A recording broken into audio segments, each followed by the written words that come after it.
There, there are games. There are great games, and there's Death Stranding. As I get older, I've become more selective with the games I play.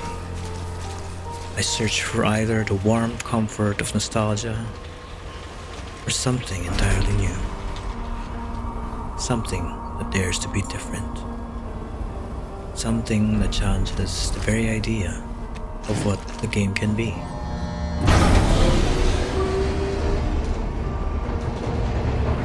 Back in 2019, when Death Stranding was first released, the reactions were polarizing. Some people mocked it, a walking simulator, FedEx Apocalypse Edition, they said. Even as a longtime Kojima fan, I found myself hesitating. For the first time, I didn't want to play a Hideo Kojima game. 2 years later, in the middle of a global pandemic, I found Death Stranding in the PlayStation Plus Extra catalog. I decided to give it a shot, to find closure. But what I found was something far more deeper than I expected. Just a few hours in, I was hooked. I bought the full game immediately. What others dismissed as boring, I found meditative, even fulfilling. Every delivery felt purposeful.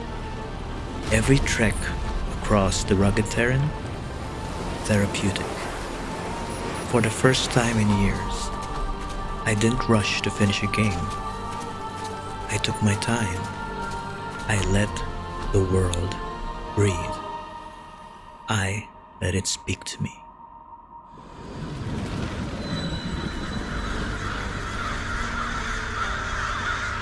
As I journeyed deeper, the story started to reveal its layers.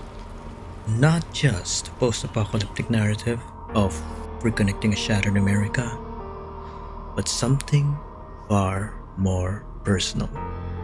Themes of isolation, purpose, grief, and hope. The world of Death Stranding is one where the boundary between the living and the dead has shattered. Rain is called timefall, and it ages everything it touches. Ghostly figures called BTs roam the land. To survive, you're equipped with a BB, a bridge baby, which starts off just a tool, but then it becomes so much more. Sam forms a bond with BB, naming them Lou. And through that bond, Sam begins to care, not just for Lou, but for the world, for people, for connection. The game's core mechanic, delivering cargo, might seem mundane, but Kojima uses it to symbolize something deeper. Rebuilding human connection in a world that's been torn apart. You build roads, you reconnect outposts, you link people together through the chiral network. Kojima's metaphor for the internet.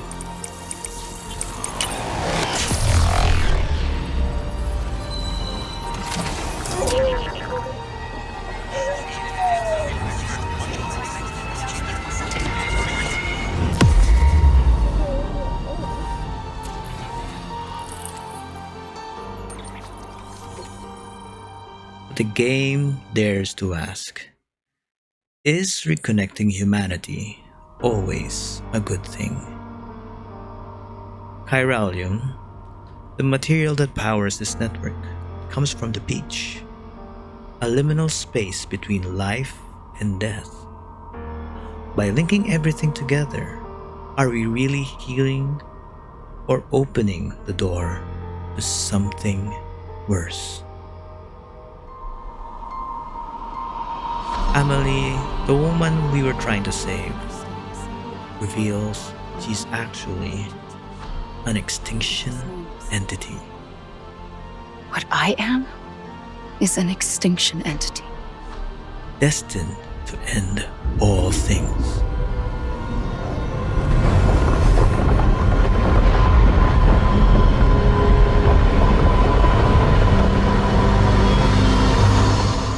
And she manipulated everyone, including you, to complete the chiral network.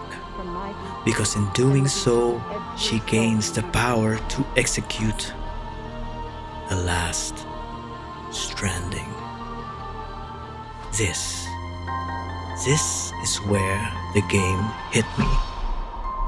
Like all great sci-fi, Death Stranding isn't just about an alternate world. It's about our world. The chiral network is our internet. Amelie? Maybe she's the algorithm. Or maybe something more terrifying. AI. In a world increasingly shaped by data, trends, and machine logic, what happens when a system decides we've had enough? Who becomes our real world extinction entity? It's not like the world has long left anyway. But that Stranding doesn't stop at despair. It gives us something rare in modern games. Hope. Sam starts the game wanting nothing to do with anyone. He's disconnected, lost. But slowly, through small acts of kindness, through reconnecting others, he finds purpose. And so do we. Bibi, now Lou, becomes his reason to keep going. And maybe as players, Lou becomes ours too. In carrying our cargo, we're also carrying something bigger. The belief that we matter to each other. And it's not just narrative. The multiplayer design subtly reinforces this. You never see other players, but you can use the structures they leave behind. A ladder across a ravine, a generator in the wilderness. You can give them a like, a silent thank you. You feel it. You're not alone. Even in a broken world, someone else out there is trying to help. In the end, Sam saves the world by not killing anyone. He wins by caring, by embracing Amelie.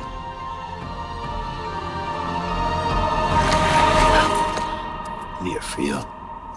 Always. Like you were for me. By choosing connection over destruction.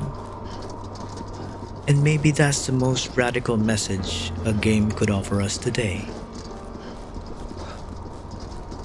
Kojima made a game about walking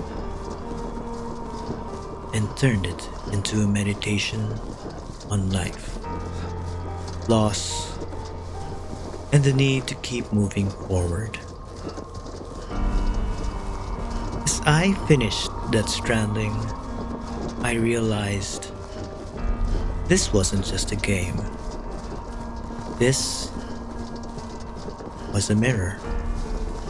One that asked me, what moves you to keep on keeping on? It's clear to me there's something that's uncomforting. Your body is away with me, but I'm exactly where I wanna be. but I'm alone